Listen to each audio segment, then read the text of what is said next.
Halo viewers. Oke, halo guys, balik lagi sama aku dan teman-teman aku di sini di channel yang boom boom boom boom boom, yang terdahsyat, terinbox dan terdering. Oke, jadi guys di video kali ini sesuai judulnya kita mau tanya-tanya nih sama guru-guru intan yang ada di sini karena UTBK tinggal beberapa bulan lagi ya, tinggal hitungan jari nggak sih? Tinggal hitungan jari banget. Oke, tinggal berapa bulan lagi? Tinggal 1 bulan lagi nggak sih? Ngaco. UTBK aja bulan Mei. Oh iya. Iya. Ini bulan 3 berarti terhitung Sebulan setengah lah, ya. Kurang dari 2 bulan lah. Nah, ngomongin tentang kurang dari 2 bulan nih, masih banyak banget anak-anak yang kayak masih bingung, Kak harus belajar dari mana, Kak harus ngapain, Kak aku bingung, aku stres, banyak UAS dan lain sebagainya gitu. Padahal sebenarnya menurut kalian tuh harus dipikirin gak sih? Kayak misalnya ada UAS nih, sama ada UTBK, menurut kalian tuh yang harus diprioritaskan yang mana sih, Dominikus? Oh, Dominikus nih. Oke. Jadi yang sebenarnya sih yang saya tekankan kepada siswa itu sebenarnya semuanya harus dipikirin. Kita nggak bisa fokus ke UTBK tapi kita masih ada beban nih, ada US dan sebagainya. Jadi solusinya gimana nih Kak? Kita nggak tahu manajemen waktu dan sebagainya. Tenang, kalau kakak sih ya biasanya ya ngajarin ke siswa itu biasanya gini. Gitu pagi itu fokus ke US nih, sekolah nih kan gitu. Malam ngulang-ngulang untuk pelajaran yang hari itu begitu. Jadi kalau begitu terus-menerus, nah fokus UTBK-nya dapat, sekolahnya juga nggak ketinggalan. Seperti itu sih. Kalau aku sama juga sih, harus fokus dua-duanya. Tapi menurut aku kayak porsi UTBK-nya harus lebih banyak gak sih? Gitu, karena kayak kita ke depannya mau ngapain sih, mau PTN kan, jadi ya UTBK-nya harus bener-bener dimaksimalin gitu. Kalau dari aku sama sih kayak mungkin lebih prioritasin ke UTBK ya, karena kan US nggak kena di UTBK nih, nggak ada bobotnya, kecuali yang semester 5. Kalau semester 5 kan buat PTN ya, SNMPTN maksudnya, baru itu dimaksimalkan. Tapi kalau yang ujian sekolah ini ya bebas sih, karena ijazah SMA kepake nggak sih menurut kalian?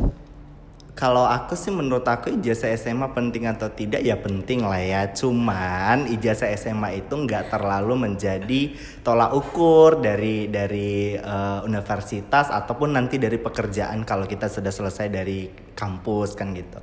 Nah tapi kalau memang penting atau tidaknya ya penting juga. Cuman nggak menjadi tolak ukur kira-kira seperti itu. Sebenarnya kalau misalnya kita nggak lulus sekolah nggak bisa PTN kan ya, jadi ya penting juga. Jadi pengangguran. Tapi bener sih kata Bang Dom, kalau misalnya kita kerja pasti yang dilihat itu ijazah universitasnya. Dan akhlak satu lagi. Dan akhlak ketika kalau kita bekerja itu biasanya dilihat nih, ini nggak ada akhlaknya nih, gitu berarti nggak diterima. Gitu. Akhlak les gitu ya. Oke, pertanyaan kedua teman-teman yang sering banget ditanyain, Kak mendingan UTBK gelombang 1 atau gelombang 2? Kalau kalian tuh lebih senang mana? UTBK gelombang 1 atau gelombang 2? Saya tim yang memang gelombang 1 gitu ya. Kenapa kalau dibilang kenapa harus gelombang 1 sih Kak? Kenapa nggak gelombang 2? Emang gelombang 2 gimana? Nah kalau dia yang saya dalamin ya, yang saya lihat juga, biasanya gelombang 1 itu cenderung lebih feel-nya itu lebih dapat. Makanya ketika siswa yang gelombang 1 biasanya mereka itu merasakan ini seperti yang aku pikirkan nih soalnya gitu. Beda kalau di gelombang kedua. Tapi ini bukan berarti gelombang kedua itu sulit ya, bukan. Kalau gelombang kedua siswa yang sudah gelombang 1 itu udah merasa tenang, tapi kitanya masih jantungan gitu. Itu yang membuat kita kadangkala mindset kita tentang soal itu jadi berlebihan, padahal sebenarnya hampir sama topiknya dan hampir sama temanya kan gitu. Cuman karena kita sudah mindsetnya berlebihan, karena kita melihat teman kita sudah tenang, sudah ini, terus mereka kalau cerita mungkin soalnya dilebih-lebihkan, jadi kita nanti akan terganggu gitu. Itu sih kalau dari saya, tapi saya memang itu tim yang gelombang 1. Aku tergantung pribadi masing-masing ya. Jadi kalau aku sendiri, aku tipe orang yang nggak mau panik ketika mendengar bocoran-bocoran soal. Jadi aku tim gelombang 1 juga. Jadi kayak menurut aku ya udah, dikerjakan, terus kemudian kita berusaha semaksimal mungkin, ya udah lupain gitu, tinggal nunggu hasilnya aja nanti. Kalau gelombang 2 pasti ya bener sih, kayak soalnya tuh kayak gini, ini gitu. Jadi itu yang bikin kita kayak apa namanya, under pressure ya, ya gitu. Underestimate kali ya. Underestimate mah diremehin. Oh iya.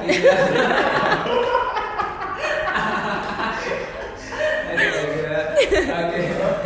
Gitu sih, tapi itu balik lagi ke kalian. Kalau misalnya kalian tipe orang yang kayaknya aku harus dapat bocoran dulu deh biar tenang ujianku, jadi ikut gelombang 2. Tapi kalau kalian kayak aku, jadi mending gelombang 1 aja. Kalau aku pribadi sih, aku sebenarnya pengennya gelombang 1 ya. Tapi kalau dalam dunia nyata, gelombang 1 tuh aku lihat nilainya jadi kecil-kecil gitu loh dibanding yang gelombang 2. Karena mungkin beberapa faktornya udah keluar lah bocoran-bocoran atau soal-soal yang diujikan gitu di UTBK. Dan karena soalnya sebenarnya nggak beda jauh kan, mirip-mirip gitu kan. Jadi mungkin itu yang bisa menyebabkan kenapa di gelombang 2 nilainya lebih tinggi dibandingkan gelombang 1. Iya, kalau dari teman-teman aku sih yang ujian ya, maksudnya temen tuh siswa ya, tapi dia teman sama aku gitu loh, ngerti gak sih? Teman aku juga. Iya. Bukan murid tapi teman di sini jatuhnya. Yang paling gede tuh biasanya di gelombang 2. Nah, gimana Kak caranya daftar gelombang 2? Ya, daftarnya di bagian akhir-akhir. Jadi tapi jangan akhir banget. Nah, benar, tapi jangan akhir banget, mendingan tengah sih. Kalaupun mau gelombang 1 sebenarnya nggak masalah Kak, tapi yang nggak awal-awal gitu loh. Oh. Jadi kayak yang pertengahan gitu loh. Jadi sebenarnya kita manajemen waktu daftarnya aja itu yang kita pengennya di sini nih, kira-kira di tanggal yang ini nih.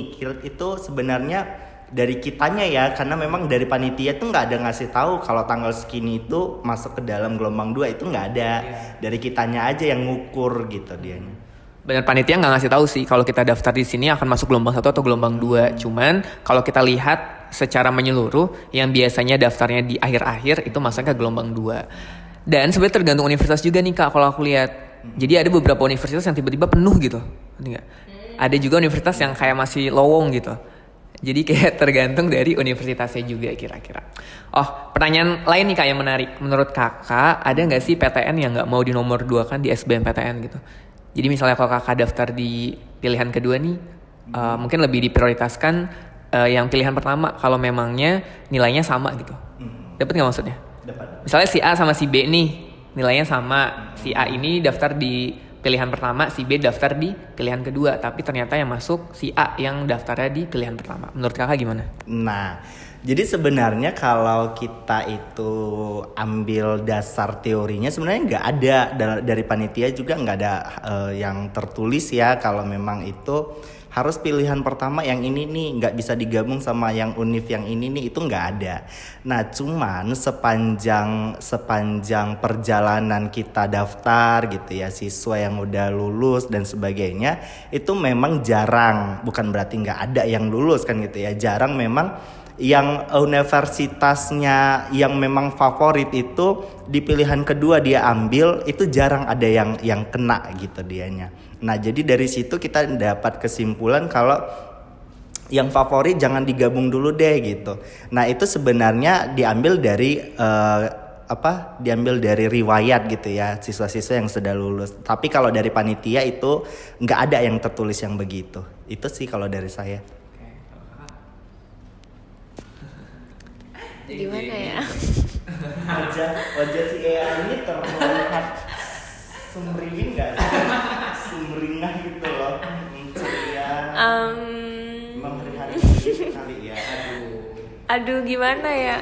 Jadi menurut aku kalau misalnya kita nih balik lagi nih, penilaian UTBK sebenarnya ada yang tahu nggak sih? Nggak ada yang tahu kan? Iya, cuman kayak panitianya aja. Terus kemudian menurut aku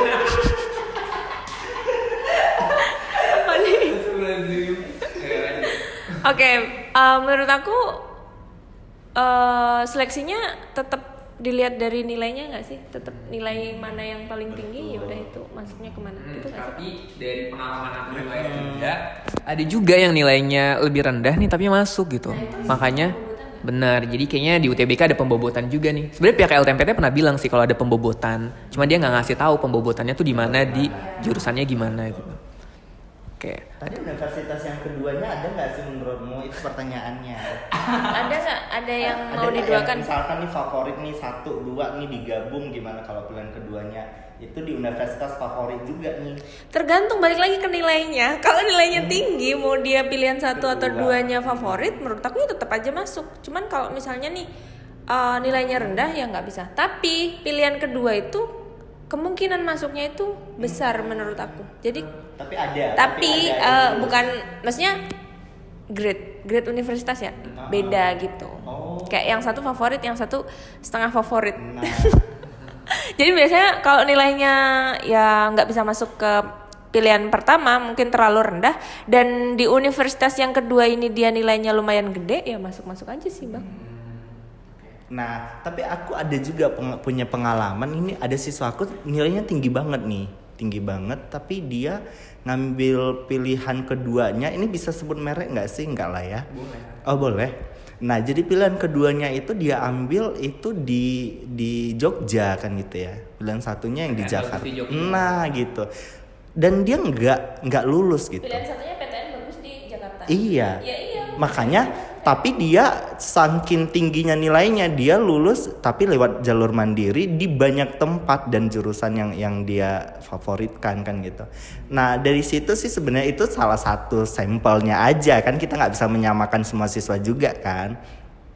Cuman balik dari tadi, kita kan memang nggak ada tertulis dari panitia, jadi kita ngambil intisarinya, ngambil kesimpulannya dari pengalaman kan gitu ya. Dan begitulah yang saya jumpai di pengalamannya. Tapi balik lagi dari kita ya, tidak semua siswa yang begitu kan gitu ya. Kalau dari aku sih, kalau dari aku lihat juga ya, sebenarnya yang jadi pertimbangan ini sih, kalau universitas favorit sama yang nggak favorit gitu. Jadi kalau aku lihat streaming LTMPT juga, itu sebenarnya biasanya kalau pilihan kedua bukan keinginan kita kan. Betul. Nah takutnya kalau misalnya kita lulus di pilihan kedua itu nggak diambil gitu, malah kita ngambil jalur mandiri di PTN favorit lain dan kita malah ngambil yang itu gitu. Jadi mungkin kalau dari aku, kalau memang ada yang pilihan keduanya nilainya lebih tinggi tapi nggak masuk, yang masuk malah pilihan pertama, mungkin universitas ini pengen agar yang kepilih nggak nyanyain bangku di universitas itu gitu. Makanya mereka jadinya gak ngambil di pilihan kedua. Cuman kalau dari ini juga based on experience ya. Jadi pihak LTMPT gak pernah bilang, kita cuma tahu dari wirayat, pengalaman dan siswa-siswa kita yang udah lulus seperti apa. Oke, mungkin pertanyaan terakhir kali ya. Pertanyaan terakhir, Kak gimana sih cara belajar UTBK yang enak dan efektif gitu? Mumpung waktunya tinggal 1,5 bulan lagi. Apa sih yang harus dilihat? Apakah kadang-kadang kan kayak ada beban orang tua, udah dilesin mahal-mahal tapi kayak nilai nggak naik-naik, terus tiba-tiba malas masih ada, banyak teman yang ngajak main padahal harus belajar jadi nggak belajar. Nah menurut kakak-kakak nih gimana sih tips and trick terbaik bagi kakak-kakak untuk mengatasi masalah itu? Oke, ini memang pertanyaan yang paling umum dan yang paling penting gitu ya, karena memang pertanyaan ini itu ya haruslah dimiliki oleh siswa kan gitu ya, karena kalau dia zaman sekarang kan banyak tantangan ya, kita mau belajar aja, kita mau belajar serius aja tuh banyak tekanan gitu ya. Kita mau main ini, kita dipanggil teman, mau keluar nongkrong dan sebagainya. Nah jadi satu hal yang mau kakak sampaikan nih, ini terkait dengan bagaimana tips untuk belajar efektif kan gitu ya. Tips untuk belajar efektif adalah kita tidak bisa dan kita coba untuk belajar itu tidak sendiri. Kalau dari kakak biasanya begitu. Karena teman, kalau kita belajar bareng teman itu akan lebih tekanan tadi yang pengen ini pengen itu makin berkurang gitu ya. Karena ada teman, bisa berinteraksi dan sebagainya. Jadi ajaklah temanmu, bukan ajak temanmu untuk nongkrong gitu ya, tapi ajak temanmu untuk belajar bareng. Kemudian satu hal lagi itu adalah ada guru inten gitu ya. Jadi kita itu sebenarnya ada yang membantu gitu ya. Jadi kadang-kala kita belajar bareng teman juga, kalau sudah ketemu nih soal yang sulit nih, nah soal-soal yang lain itu pasti udah nggak enak ngerjainnya gitu kan. Lama-lama kita ya udah deh stop dulu nih belajar gitu. Nah jadi itu tadi dalam belajar ada satu orang setidaknya ada yang ahli gitu ya, atau setidaknya ada motivasi kan gitu untuk belajar. Jadi jangan ajak temanmu yang tidak mau belajar gitu ya, nanti kita yang terpengaruh gitu. Itu aja sih kalau dari saya. Kita nggak sih sebutin dari tadi. Nambahin aja ya dari Bang Dom. Mungkin juga kalian harus punya target gitu loh, kayak misal nih kalian mau nanti UTBK-nya itu nilainya berapa, atau enggak harus bener berapa nih dalam ngerjain satu subtes. Jadi kalau misalnya nih ada satu mata pelajaran, sebut aja ekonomi lah. Ekonomi kamu udah nyobain semua materi, kamu kerjain soalnya. Tapi di beberapa soal misalnya kamu udah ngerjain 10 tipe soal dan ada 3 tipe yang kamu tuh nggak bisa. Nah itu diulang-ulang aja gitu sampai kamu bisa. Terus ya itu sih target pengen bener berapa. Yang jelas nggak boleh lengah aja sih. Ini udah 2 bulan. Iya belajar bareng. Tapi jangan gibah. Biasanya belajar bareng kayak gibahnya 70%, belajarnya 30%. Oke, bagus sih. Aku juga nambahin aja. Sebenarnya tadi benar banget kayak Bang Dom. Cuman kalau dari aku pribadi, aku tuh tipe yang nggak bisa belajar bareng gitu loh Bang. Jadi aku tuh harus belajar sendiri dulu. Baru nanti kalau aku udah pintar, aku udah punya informasinya, baru aku pengen belajar bareng gitu. Belajar bareng ini adalah fungsinya untuk apakah informasi yang aku dapetin itu bisa aku salurkan gak dengan orang-orang gitu. Dan yang kedua, biasanya kalau belajar bareng itu dapat insight dari anak-anak yang lain juga. Maksudnya, oh ternyata yang aku pikirin selama ini ada lagi nih yang lebih misalnya. Jadi bisa dapat informasi-informasi dari yang lain juga. Cuman basicnya pasti aku harus belajar sendiri dulu. Yang kedua, kalau emang mau belajar bareng, lihat temennya itu yang tadi teman gibah atau emang teman belajar. Karena kalau dari aku waktu sekolah ya, aku punya teman-teman yang emang gibah sendiri dan emang yang buat belajar sendiri gitu loh. Ini berdua. Jadi nggak belajar. iya, atau ada orang yang emang bisa menetralisir si gibah sama si belajar gitu. Sehingga kayak